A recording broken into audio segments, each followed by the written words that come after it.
Музыка деген керемет нәрсе. Құлақтан кіріп, бойдалар, әсем ән мен тәтті күй. Көңілге түрлі ой салар, әнді сүйсең, менше сүй. Сәлем! Бүгінгі видео тақырыптан көргендеріңіздей ақ музыка жайлы болмақ. Музыка жайлы 8 факт. Бірінші факт. Мен музыка жайлы түк білмеймін.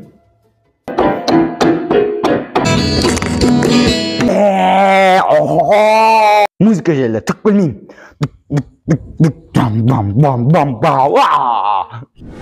Әзіл-әзілмен енді шын факторы көшейік. Біріншіден, ырғақты музыка жаттығуда дене күшін арттырады. Сол үшін рок тағы басқа музыка тыңдау жаттығуда көмектеседі. Екіншіден, сіз түпнұсқа мен көшірменің айырмашылығын байқай аласыз. Себебі сіз түпнұсқаны бірінші естисіз.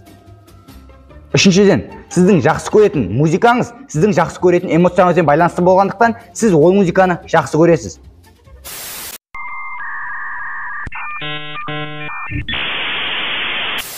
Төртіншіден, сіздің естіп тұрған музыкаңыздың ырғағы мен сіздің жүрегіңіздің ырғағы сәйкес келеді. Бесіншіден, музыка сізді бақытты қылады. Оның себебі дофамин гормонынан. Себебі музыка адам миына тікелей әсер етеді. Алтыншыдан, музыкалық анегдония ол музыкадан рахат ала алмау ауруы. Сондықтан көршілер мені сөнің! Сөнің! Соңғы факт.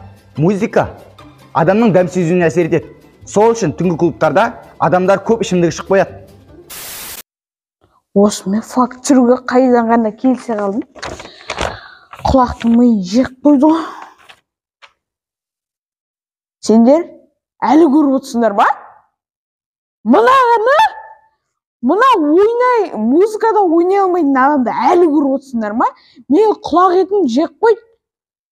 Сендер егер осындай контентті көретін болсаңдар, босқа отырмай подписка жасаңдар, лайк басыңдар және комментарий қалдырып отырыңдар.